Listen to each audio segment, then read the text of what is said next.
Hey everyone, just wanted to give a quick tour of GoGuardian if you plan to use it. If you hit sign in, you can always log in with Google, and then I just saved my information so that it always pops up every time I log in. Once you are logged in, you have some tabs over here. We'll start with classrooms and then we'll also go over scenes. Those are the only two I use. This is a very basic overview of GoGuardian. The best thing is going to be to make a class for each hour. So I'm going to show you how to make a class. So click Add Classroom. Then you can give it a name. Select your subject. Description if you want to. No screen or no scene. You can give it a color and then hit Add Classroom. Once you're in your classroom, you'll see another set of tools that are popping up. Sessions are a running list of every time you've turned on GoGuardian and the time that you had GoGuardian turned on for that class. Here's where you can add your students, and you actually don't add them. The students will add themselves if you click Add Students. Then you have the choice of using a code, sending out emails, or uploading a address book. I use the use code. Then you can copy this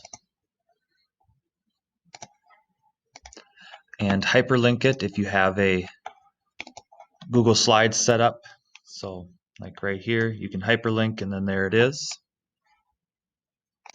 You can just take a screenshot of this page and send it to students. But I found that as students start to type in enroll.goguardian, it's just going to automatically pop up.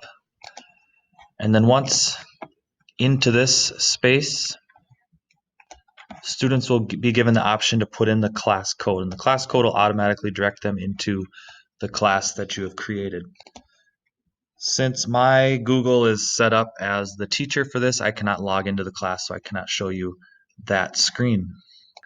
There is options to do recordings. I feel like we do have technology that already does this, but that is something that you can check out.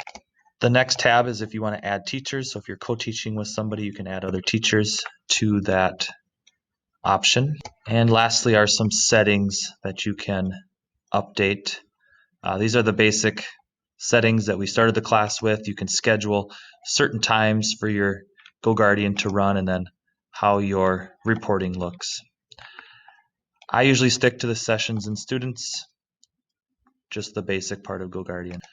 The second thing I use is scenes. Scenes are what you put on a classroom and then it will keep students on certain websites.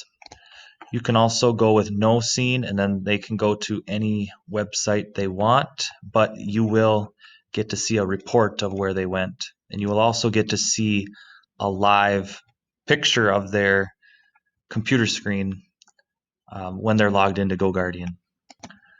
So here I made a scene last year, testing mode with Desmos. I always put mine to block mode. So block mode, all websites are blocked except for the list that you give GoGuardian.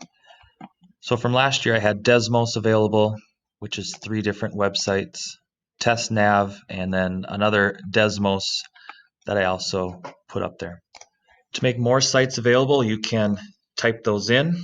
So like if you wanted to make ESPN available, you can type that in, hit add. Now they can access that website. Or if you want them to be able to access Schoology, you can always go to a website, copy it, Control C, paste it, and then now they have Schoology available to them.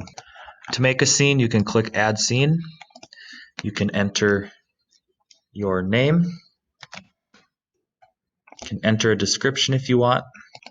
And then in the middle left is where you'll get to the allow mode or block mode. So block, everything now is blocked except if you want to just give one particular website, you can type that in. So maybe we just give them Schoology. So this is the only site that they will be able to access.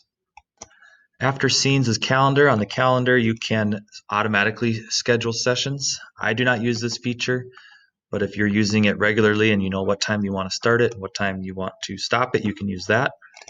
Student reports will give you a breakdown of which websites the students are at and for how long, and so on and so forth. To start a GoGuardian session, you can click on the class you want and get that out of the way, and then you'll head down, you'll hit start session. And I do not have any classes yet or any students in my classes yet, so I cannot start it, but once I do, I'll start making a video to show what that looks like once you're in a session. See ya.